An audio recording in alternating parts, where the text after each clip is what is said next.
welcome back to Shane's Main Shop. In this video, we are going to show you how to change the seals in a one-handle faucet.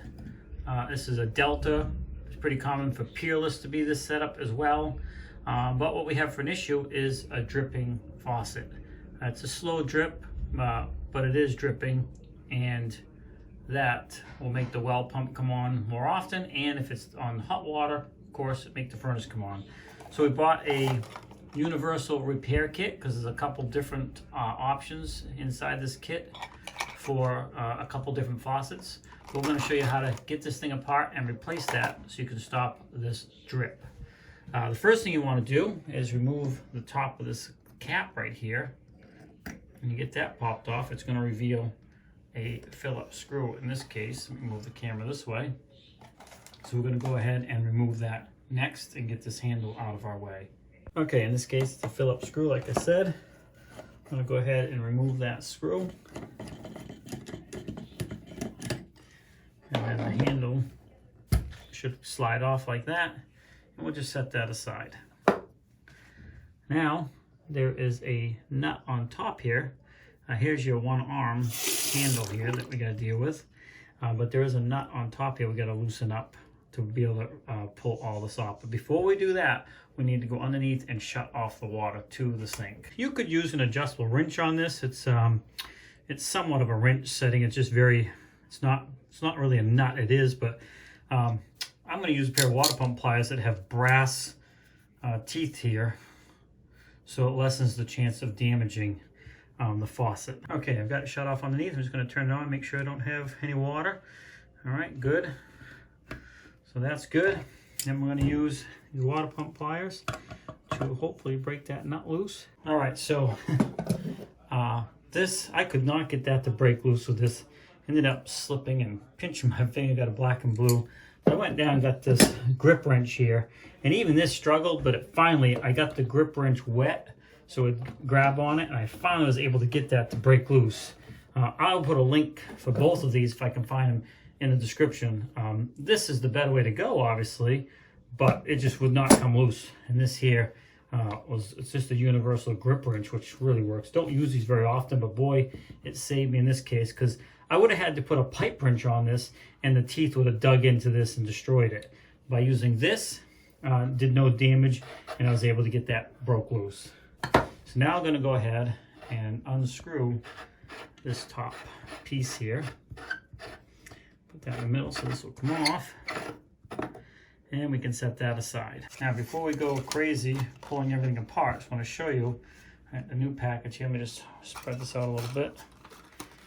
Remember I told you this was a universal package, and what I want to show you is these particular pieces here. So you have one here that's kind of shaped, well, somewhat oblong, maybe like a crest type shape, and then you have one that's just a line up and down like this. And if you look at ours, you can see it's just a line up and down. So this will be the one we use. So you want to pay attention as you're taking it apart, so you make sure you use the right components when you reassemble it. So now we just got to get this piece out of here. And you can see on the side here, a little bit of that plastic, that's a little notch that has to line back up when you put it back together. And you can also use it to get a small screwdriver like this down in there to pop that loose. And then you can just slide this piece right out. And we'll set that aside because we will not be reusing that. Then we have the gasket. Incidentally, if your faucet's leaking up here, this would be the gasket that causes that. But we're going to replace it anyways because we got it apart and it came with the kit. We'll set that aside. Now you have your ball valve here. We'll just carefully take out. And it's a good idea to wipe this down, clean it all up. Don't use anything abrasive because you don't want to scratch it, because that seals against the seals underneath there. So you want to make sure that you don't scratch this up at all. Okay, now I'm going to set this aside because we will be reusing this. And then down inside there, I don't know if you can see, I'll get the camera a little bit closer here if I can. You can see the gasket. You take a small screwdriver like this, the same one used to pry the top off, and underneath there's going to be a spring too. Just gently turn it like so, whatever, just enough to hook onto it and pull it out. And you can see you have your seal and a spring. Now take note at how these springs are in here, because this spring is wider at one end. This end over here is wider than the other end, it's narrower. And the narrow end goes up inside the gasket here, the seal. And it sits inside there like that and then drops down into the faucet like so. We're going to set this aside, we're not reusing that. And we're going to go ahead and remove the other side as well, because there's two in there.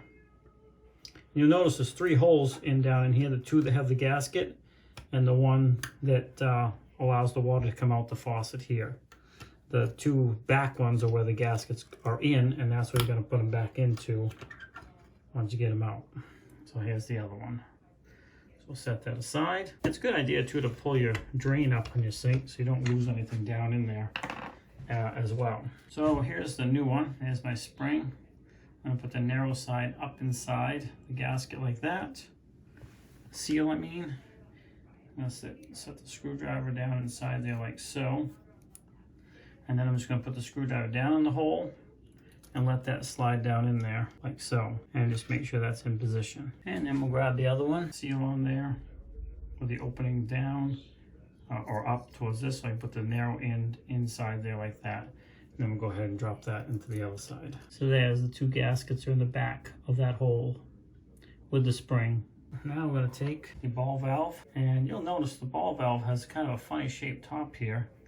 It's so that it can sit inside this slot and turn a quarter turn in either direction. That's for your hot cold. So normally it wouldn't be wiggling, but it would turn to on and off would slide up and down like this. All right, so we got our new gasket and that piece ready. There's a little tab that's going to line up with that notch on the side of that. I'm going to go ahead and put the ball valve in position. Then we'll return this down on top. Okay, so you want to make sure that notch is lined up. And you're going to go ahead and put this ring back on top. And that's going to tighten it down and pull everything nice and snug. But it's important that that notch is lined up before you do this part. Hand tight for now. Seems to work. This thing is definitely a saver in a lot of ways. Now you don't want to over tighten this, but you want it snug. I mean, if it's leaking, obviously you got to tighten up more because that's squeezing up against the gasket. But we're going to go right there. Okay, the next thing you're going to do is you're going to take your faucet handle. And we're going to put that back on there. And that has a square opening down in there, so you're going to pull that screw out. Get that to go down in the opening, like so. And then we're going to put that screw back in there and tighten it back up. Snug, but don't crank it down tight. You don't want to break. It's only plastic. And then you're going to put this on the correct orientation. Hot, cold, obviously. Now we're going to go ahead and turn the water on and see if we have hot and cold with no drips. Yeah, that's the center, so that would be warm. This would be cold, which it is, but you can see I have a leak here, so I got to tighten that up even more. So we'll do that first. All right, so as you can see, it's all together. We have no drips, and of course it's going to be pretty stiff because all new gaskets, but we got hot. Oh, that's hot. Yeah, it's very stiff right now. Let's make sure we get hot water. Okay, that is hot, and that is cold, that's medium, and that is off. So that's how you can repair a one-handle faucet for a bathroom. Now, I will show you the rest of the kit here. It does come with other things because it's a universal kit. It comes with the different springs for different other type of faucets. Even comes with a key. If you have a one-arm handle that's got the arm on it, the nose usually have a set screw in the back side, not a screw in the top like this. So it comes with that wrench in this particular kit as well. So you just got to make sure really the big difference is this particular piece here and get the right one in so it works properly once you get it back together. So I hope this video helps you out.